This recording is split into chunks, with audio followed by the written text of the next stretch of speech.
सुनते हैं वसतुल्लाह खान का कॉलम बात से बात। तब रमज़ान का महीना डिज़ाइनर्स शेरवानी में नहीं, लट्ठे के कुर्ते पाजामे या शलवार कमीज में आता था।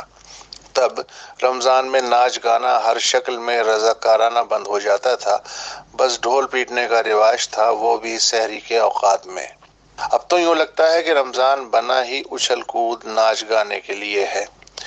पहले के लोग समझते थे कि रमज़ान एक सालाना तरबियती वर्कशॉप है जिसमें नफ्स को लगाम देने, दूसरे की भूख और प्यास का कर्ब महसूस करने, इंसानों की हाजत रवाई, दिल की सफाई और रूह की भराई की तरबियत होती है।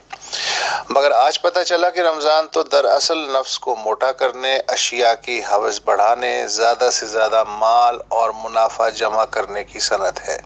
पहले के बुजुर्ग बताते थे कि देखो, शैतान को रमज़ान में 1 माह के लिए बंद कर दिया जाता है ताकि तुम इबादत के साथ साथ हुकूकुल इबाद का जितना सवाब समेट सकते हो बिला किसी इबलीसी मदाखलत के समेट लो।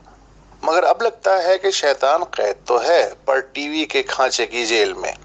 ऐसे ऐसे आलिमाना स्वांग भरता है, नफ्स के गुलामों को ऐसी ऐसी टोपियां पहनाता है कि यही नापते रह जाओ कि गलत क्या है और सही क्या है, तज़किया नफ्स क्या है और नफ्सा नफ्सी क्या है।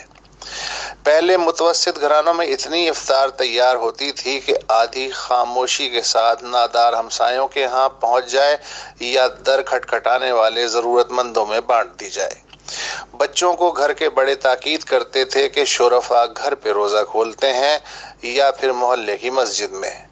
मगर अब पता चला कि रोज़ा तो दरअसल रखा ही इसलिए जाता है कि रेस्टोरेंट या इफ्तार पार्टी में खोला जाए, जिसकी इफ्तार पार्टी में जितने मुतमव्विल दमकते चेहरे उतनी ही वाह वाह, और फिर नादार ज़रूरतमंद चेहरे देख के मूड भी ख़राब नहीं होता।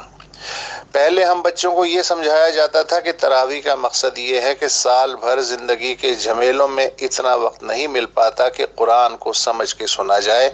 चुनाचे रमज़ान की हर शब जब इमाम साहब ठहर ठहर के क़िरात फरमाएंगे तो मुक्तदी को लफ्ज़ की दुरुस्त अदाई समझा पाएंगे। जिस तनासुब से मसाजिद में इजाफा हुआ है उससे कई गुना इबादत गुजारों की तादाद बढ़ गई है। अगर कोई शय ज़माने के साथ घटी है तो वो वक्त है। वक्त पहले कमयाब हुआ, अब नायाब होता जा रहा है। चुनाचे अब उस मस्जिद में ज्यादा रश होता है जहां कारी साहब बुलेट ट्रेन की रफ्तार से तरावी पढ़ाएं। भले समझ में आए ना आए लेकिन तरावी तो हो गई ना। यूं 30 रोजा तरावी पहले 20 रोजा हुई, फिर 10 रोजा, अब कुछ मसाजिद में 3 रोजा एक्सप्रेस तरावी का भी एहतमाम है। इस एतबार से अगला मरहला वनडे तरावी का आने वाला है। गोया क़िरात पे क्रिकेट के कवानीन लागू किए जा रहे हैं। जब आप एक मुक़द्दस शय को खेल बनाएंगे तो कवानीन भी तो वही लागू होंगे।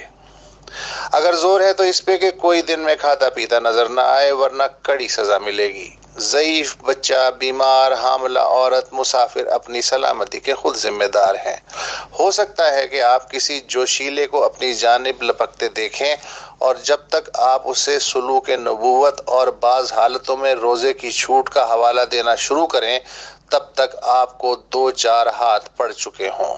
एहतराम रमज़ान के बारे में शरीयत भले कुछ भी कहे मगर मुल्की कानून बिला इम्तियाज सबको एक लाठी से हाँकता है, और कानून तो बहरहाल अंधा होता है और अंधे की लाठी के आगे कौन ठहर सकता है।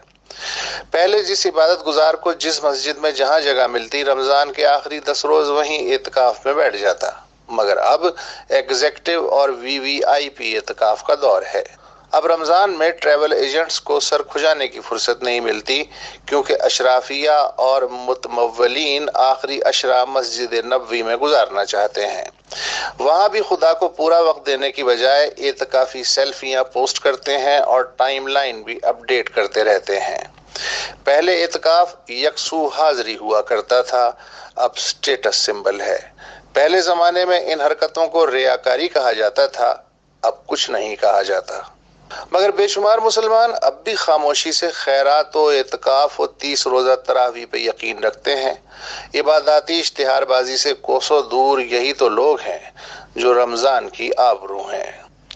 आप वसतुल्लाह खान से इनका कॉलम बात से बात सुन रहे थे। आपने एतिकाफी सेल्फियों का भी जिक्र सुना। अगर ये कॉलम आप पढ़ना चाहें तो आइए BBC